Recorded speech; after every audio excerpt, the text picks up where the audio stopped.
आज हम HTML के बहुत इंपॉर्टेंट टॉपिक पढ़ने वाले हैं। HTML text formatting. इस टॉपिक की मदद से हम वेबसाइट के टेक्स्ट को बोल्ड, इटैलिक, अंडरलाइन, हाईलाइट जैसे स्टाइल्स दे सकते हैं बिना CSS के हेल्प से। ये टैग स्पेशली बिगिनर्स के लिए होते हैं ताकि टेक्स्ट रीडेबल और मीनिंगफुल लगे। तो बिना किसी देरी के चलिए इस टेक्स्ट को समझते हैं और इस टॉपिक को बहुत डिटेल में पढ़ेंगे। जैसे मैंने पहला ही अपना फाइल बना लिया index.html के नाम से। टॉपिक का नाम क्या है मेरा? Text formatting, HTML text formatting. यही है मेरा फॉर्मेटिंग। ठीक है, तो ये मेरा टॉपिक का नाम है। और बिना किसी देरी के इस चीज़ को समझते हैं। आपने ये समझ लिया कि इसका यूज़ क्यों किया जाता है, ये होता क्या एक्चुअल में। ठीक है, तो समझते हैं कि ये अगर कोई पूछे कि HTML टेक्स्ट फॉर्मेटिंग क्या है, तो आप क्या बोलोगे? टेक्स्ट को अच्छा लुक देने के लिए इसका यूज़ करते हैं। ठीक है, इसका मतलब क्या होगा? टेक्स्ट को अच्छा दिखाने के लिए आप इसका यूज़ करोगे। टेक्स्ट का मीनिंग, इंपॉर्टेंस ब्राउज़र को समझाना। ठीक है, कि ये बोल्ड है, ये इटैलिक है, ये स्ट्रॉन्ग है। कुछ इस तरह से हम लोग टैग्स देखने वाले हैं। अब इसमें क्या करते हैं ना, हम फॉर्मेट करने के लिए अलग अलग टैग का यूज करते हैं। तो फॉर एग्जांपल के लिए हम कुछ टैग्स मेरे पास होते हैं, जैसे कि होते हैं दो टाइप्स के। एक फिजिकल टैग। फिजिकल टैग क्या होता है? ये सिर्फ टेक्स्ट का लुक चेंज करता है। फिजिकल टैग क्या होता है? ये टेक्स्ट का सिर्फ और सिर्फ क्या करेगा? लुक चेंज करेगा। ब्राउजर को ये नहीं बताता कि टेक्स्ट इंपॉर्टेंट है या नहीं है।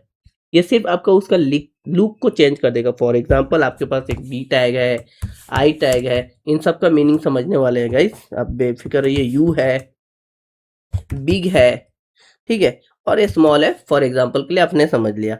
तो ये क्या करेगा? आपके ब्राउज़र को ये कभी नहीं बताएगा कि इसका इम्पोर्टेंट क्या है। ठीक है, इसकी लुक को चेंज कर देगा। तो ये तो आपने समझ लिया कि कुछ इस तरह से टैग्स होते हैं मेरे पास।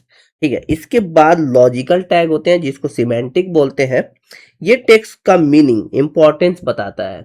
ठीक है, एसईओ और स्क्रीन रीडर्स के लिए अच्छे होते हैं। फॉर एग्जाम्पल, अगर इसका एग्जाम्पल बात करें अगर हम लॉजिकल टैग की, तो जैसे स्ट्रॉन्ग। स्ट्रॉन्ग, यहाँ पे स्ट्रॉन्ग टैग हो गया। ठीक है, एंड उसी तरह ईएम हो गया। ठीक है, उसी तरह आपका डिलीट टैग हो गया, DEL से लिखते हैं। ठीक है, उसी तरह आपका INS इंसर्ट हो गया। तो गाइस कुछ इस तरह से टैग हमारे पास होते हैं जो कि लॉजिकल टैग होते हैं, मतलब ये सिमेंटिक टैग्स होते हैं। इससे कुछ मीनिंग शो होगा ब्राउजर को। ठीक है, अब हम समझते हैं कि क्या क्या टैग हमारे पास होते हैं। फॉर एग्जाम्पल इसको मैं यहाँ से हटा देता हूँ और मैं चलता हूँ अपने टेक्स्ट को समझने। जो भी हमने टैग्स को पढ़ा उस सारे टैग्स को समझने की कोशिश करते हैं। पहला मेरे पास है एक बी टैग है। एक बी टैग है, बी। इसको सबसे पहले मैं यहाँ लिख देता हूँ, कमेंट कर देता हूँ, बोल्ड। ठीक है, मैं बोल्ड वाले टैग को पढ़ने जा रहा हूँ। बी फॉर बोल्ड, इसको बी से लिखते हैं। ठीक है, अब बी लिखो, इंटर करो। तो यहाँ पे क्या बोलो? दिस इज दिस इज अ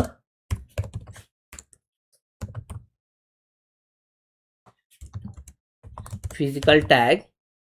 ठीक है, which is use which is use to bold bold text. आपने यहाँ पे देख लिया इसका यूज क्या किसके लिए करते हैं? हम टेक्स्ट को बोल्ड करने के लिए। बोल्ड, यहाँ पे लिख दो, bold the text written between it.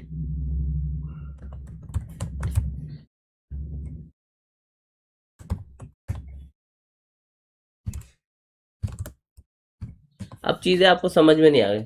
जैसे फॉर एग्जांपल मैंने यहाँ पे पैराग्राफ लिखा, मैं बोला my name is Khalid, like कुछ इस तरह से। अब मैं चाहता हूँ ना कि ये खालिद मेरा अभी कैसा दिख रहा है? ये बिल्कुल सिंपल दिख रहा है। आप देखोगे ये बोल्ड नहीं दिख रहा है। समझ में आया? ये बोल्ड नहीं दिख, मैं चाहता हूँ ये बोल्ड दिखे मुझे। तो मैं इससे पहले क्या करूंगा? बी टैग लगाऊंगा और इस खालिद को इसके अंदर लिख दूंगा। ठीक है, अब इसकी इंपॉर्टेंट को ये शो कर रहा है, ठीक है, क्या कर रहा है, ये बोल्ड दिखा रहा है, समझ आया। अब इसका लुक चेंज कर दिया इसने, ये बोल्ड दिख रहा है। तो आई होप कि आपने ये चीजें समझ ली।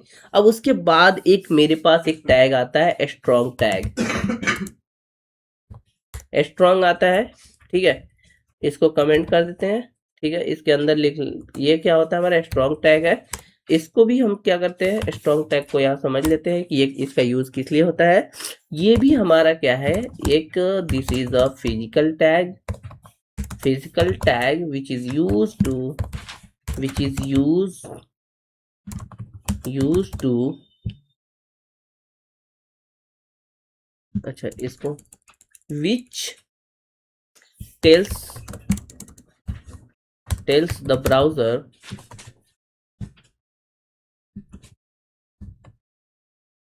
browser that text is important, ठीक है। ये क्या करता है, ब्राउजर को बताता है कि ये जो टेक्स्ट है ये इम्पोर्टेंट है। तो इसको भी समझते हैं, एक पैराग्राफ लेंगे, मैं यहाँ पे बोलता हूँ welcome to my YouTube channel, ठीक है। अब मैं अपने यूट्यूब चैनल को स्ट्रॉन्ग दिखाना चाहता हूँ, मैं बोलता हूँ कि ये इंपॉर्टेंट है आपके लिए, ब्राउजर को बताओ कि ये चीज इंपॉर्टेंट है। तो इसको मैं यहाँ से कट कर लूंगा और यहाँ पे लगा दूंगा अपना strong tag, right, strong tag लिखूंगा, यहाँ पेस्ट कर दूंगा। अब देखो ये ब्राउजर पे मेरा कुछ किस तरह से दिखेगा, ये बिल्कुल इंपॉर्टेंट दिख रहा है, मतलब बिल्कुल डार्क दिख रहा है। तो इस तरह से ब्राउजर को ये बताता है। ओके, तो ये हमने इस टैग को भी समझ लिया।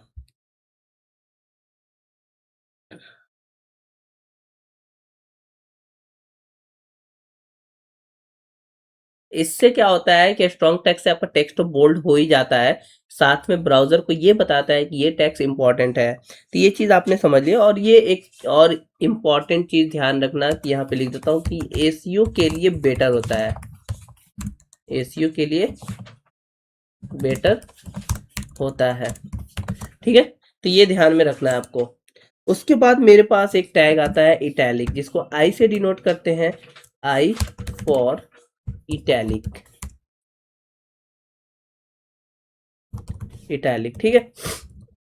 इस टैग का क्या यूज होता है, ये भी आपका एक फिजिकल टैग है, टेक्स्ट को इटैलिक बनाता है। कैसे भाई, मेरे पास एक मैं बोलता हूँ my name is dot dot dot dot Khalid, like मैंने इस तरह बोला, मैं चाहता हूँ कि मेरा जो नाम खालिद मैंने लिखा ना, ये इटैलिक कुछ लिख कर आए, ठीक है।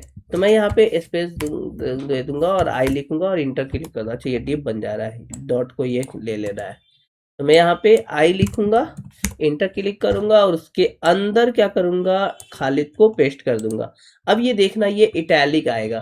तो कुछ इस तरह से विदाउट सीएसएस हम टेक्स्ट को चेंज कर पा रहे हैं with the help of formatting tags, ठीक है। इसके बाद हमारे पास एक ईएम टैग होता है, एम्फेसाइज बोलते हैं जिसको, ईएम टैग होता है, ठीक है। ये क्या करता है आपका, इसमें भी आपके टेक्स्ट इटैलिक होते हैं और इम्फेसिस होते हैं, ठीक है। जोर दिखाता है, मतलब उस पर कुछ ज्यादा जोर दिखाता है। जैसे मैं यहाँ पे बोलूं, आप देख सकते हो, मैं ईएम लिखता हूँ, बोलता हूँ this is M,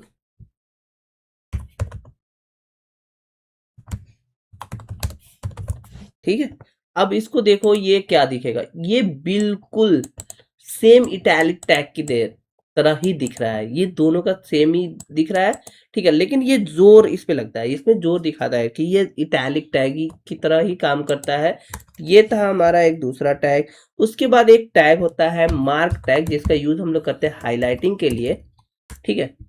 mark tag होता है जिसका यूज करते हैं हाईलाइटिंग के। मैं यहाँ पे बोलता हूँ मार्क, मैं बोलता हूँ hello hello, this is mark tag, ठीक है। अब देखना, ये मार्क होके बिल्कुल हाईलाइटेड होके आएगा, आप देख सकते हो ये हाईलाइटेड होके आ रहा है, ठीक है। समझ में आ रहा है। तो बहुत सिंपल टैग है हमारे पास, इस चीज को समझते हैं। अब यहाँ पे हम क्या करते हैं, बी आर टैग लगाते हैं, बी आर फॉर ब्रेक, मतलब लाइन ब्रेक हो जाएगा, ठीक है। तो ये चीज, अब इसके बाद अगर मैं एच आर टैग लगा दूं, इसके बाद मैं अगर एच आर टैग लगा दूं तो एक हॉरिजॉन्टल लाइन दिख जाएगा। तो ये था हमारा मार्क टैग। अब एक होता है हमारे पास बिग। बिग टैग क्या होता है? फॉन्ट साइज का इंक्रीज करने के लिए इसका यूज करते हैं, विदाउट सीएसएस का यूज किए हुए। मैं यहां बोलता हूं this is big, big tag. It is use for increasing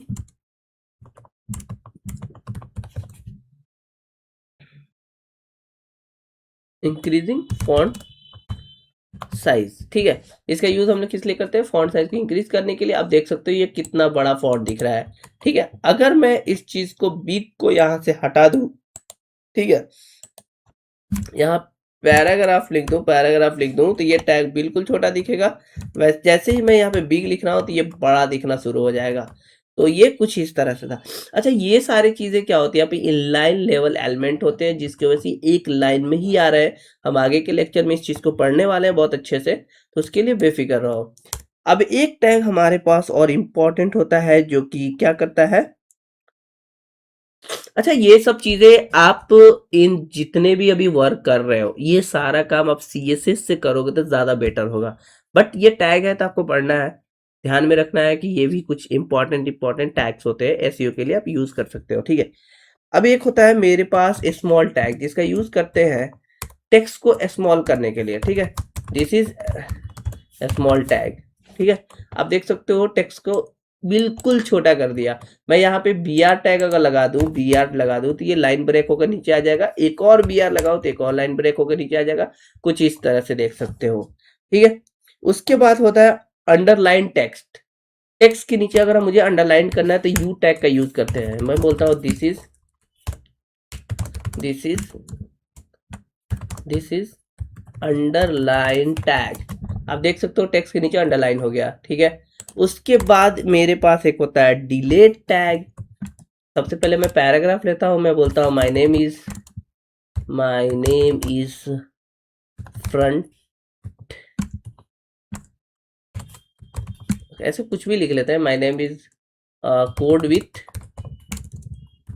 with Khalid, like कुछ इस तरह से, ठीक है। मैं चाहता हूं कोड विथ खालिद को डिलीट करना यहाँ से, तो मैं कैसे डिलीट करूंगा? तो मैं यहाँ पे इसको कर लूंगा, यहाँ से कट कर लेता हूँ, यहाँ पे लिखता हूँ डीएल के अंदर मैं इसको पेस्ट कर दूंगा। अब देख सकते हो आप, ये डिलीट हो गया। ये कुछ इस तरह से होगा, इसके ऊपर ये टैग, यहाँ इसका यूज से क्या होता है, टेक्स्ट वही रहता है बट इसके ऊपर एक लाइन ऐसे आ जाता है जिससे वजह से ये आपको लगेगा कि ये डिलीट है, बट वो दिखेगा। अब डिलेट या रॉन्ग टेक्स्ट को दिखाने के लिए इसका यूज करते हैं, ठीक है। तो कुछ इस तरह से आपने देख लिया। अब एक और है हमारे पास आईएनएस करके, क्या है आपके पास? आईएनएस, जिसको इंसर्ट बोलते हैं, इंसर्टेड टेक्स्ट बोलते हैं। मैं यहाँ पे बोलता हूँ इसमें न्यू या एडेड टेक्स्ट दिखाने के लिए हम लोग यूज करते हैं। कोई नया टेक्स्ट को यूज करना, जैसे मैं बोलता हूँ माई नेम इज, मैं देखो एक काम करता हूँ ना, मैं यहाँ पे बोलता हूँ पैराग्राफ एक ले लेता हूँ, मैं बोलता हूँ हेलो, मैं बोलता हूँ वेलकम टू माई। अब यहाँ पे मैं क्या करता हूँ, इंसर्ट करता हूँ नया टेक्स्ट को, यूट्यूब चैनल। अब देख सकते हो ये एक नया हमने इंसर्ट किया एक टैग को, जिसके नीचे अंडरलाइन आपको शो करेगा। अब एक सब्सक्रिप्ट करके आता है। अब सब्सक्रिप्ट टैग का यूज हम लोग करते हैं किस चीज के लिए करते हैं? टेक्स्ट को नॉर्मल लाइन से नीचे दिखाने के लिए। जैसे कोई टेक्स्ट है उसके नॉर्मल लाइन से नीचे दिखाना है, लाइक केमिस्ट्री का कोई फॉर्मूला आपने देखा होगा कैसे लिखा जाता है, ठीक है। तो उसको हम लोग देखते हैं। अब यहाँ पे हम H2O, एक आपका जल का एक केमिकल नेम होता है ना, फॉर्मूला, ठीक है। अब यहाँ पे सब्सक्रिप्ट का हम यूज करते हैं, तो सबसे पहले हम क्या करेंगे, लिखेंगे एच, ठीक है। देखो उसका सब लिखेंगे। अब इसको देखो सब लिखेंगे, एंटर क्लिक करो। अब इसके बाद आपको टू लिखना है, ठीक है, टू लिख दिया। अब इसके बाद आपको ओ लिखना है। अब आप देखो ये कैसा दिखेगा, H2O।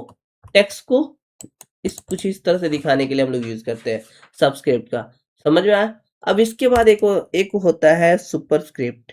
इसको कैसे लिखते हैं? एसयूपी से लिखते हैं, एसयूपी से, उसको बी से लिखते हैं, इसको एसयूपी से लिखते हैं। टेक्स्ट को नॉर्मल लाइन से थोड़ा ऊपर दिखाता है, ठीक है। जैसे मुझे पावर लिखना है किसी चीज का, मैं चाहता हूँ 10 का पावर 2 लिखने के लिए, तो मैं यहाँ पे लिखूंगा एसयूपी, देखो 10 लिखा, एसयूपी एंटर पावर 2, मैं 10 का पावर 2 दिखाना चाहता हूँ कुछ इस तरह से। अब यहाँ पे बी आर लगा देता हूँ ताकि ये एक लाइन ब्रेक कर ले। अब देखो कुछ इस तरह से। तो जितने भी आप फॉर्मूला लिखना चाहते हो तो इन दो टैग्स के हेल्प से आप फॉर्मूला लिख सकते हो। तो रियल लाइफ एग्जांपल्स के लिए आप समझ सकते हो, प्राइस डिस्काउंट के लिए आप डिलीट या इंसर्ट टैग कर सकते हो कि आपने बोला फॉर एग्जांपल मुझे यहाँ पे अगर कोई प्राइस डिस्काउंट दिखाना है तो मैं बोलता हूँ 1000, ठीक है, कुछ इस तरह से 1000। अब मैं क्या करूंगा कि इसमें इंसर्ट कर दूंगा, इंसर्ट करूंगा कि ये प्राइस आपका डिस्काउंट होकर कितना आ गया, 700 तक आ गया है, कुछ इस तरह से आप देख सकते हो। ये पहले तो इतना था, अब इतना आ गया, ठीक है। तो ये रियल लाइफ का एग्जांपल है। मैथ का फॉर्मूला बनाने के लिए, ठीक है, इसका यूज कर सकते हो। केमिकल फॉर्मूला लिखने के लिए इसका सुपरस्क्रिप्ट का यूज कर सकते हो, सबस्क्रिप्ट का यूज कर सकते हो। तो आज हमने सीखा एचटीएमएल टेक्स्ट फॉर्मेटिंग, फिजिकल और लॉजिकल टैग्स को डिफरेंस को देखा और रियल लाइफ एग्जांपल के साथ चीज़ों को समझने की कोशिश की। नेक्स्ट क्लास में हम सीएसएस से टेक्स्ट स्टाइलिंग सीखेंगे, लेकिन थोड़ा सा उसमें हम सीएसएस के तरफ भी थोड़ा बढ़ेंगे। उसके अभी बहुत बड़े बड़े यहाँ पे टॉपिक आपको देखने को मिलेंगे एचटीएमएल में, तो धीरे धीरे सब चीज़ों को पढ़ेंगे। आई होप कि आपको आज का लेक्चर समझ में आ गया होगा। मिलते हैं नेक्स्ट वीडियो में। हाँ, जैसा कि मैंने बोला था कि अगर आपको थ्योरी पढ़ना है तो आप चले जाओ W3 स्कूल पे या एमडीएन पे चले जाओ, एमडीएन, ठीक है, एमडीएन वेब डॉग पे आ जाना, यहाँ से आप चीज़ों को पढ़ सकते हो। ये दोनों यहाँ पे मिल जाएंगे, ठीक है। ये HTML आप यहाँ से पढ़ सकते हो, CSS जावास्क्रिप्ट, या W3 स्किल्स पे चले जाओ, W3 स्कूल्स पे चले जाओ, यहाँ से भी पढ़ सकते हो, ठीक है। तो आई होप कि आपको ये लेक्चर समझ में आ गया हो। मिलते हैं गाइस नेक्स्ट वीडियो में। अगर चैनल को सब्सक्राइब नहीं किया तो जल्दी से चैनल को सब्सक्राइब कर लो।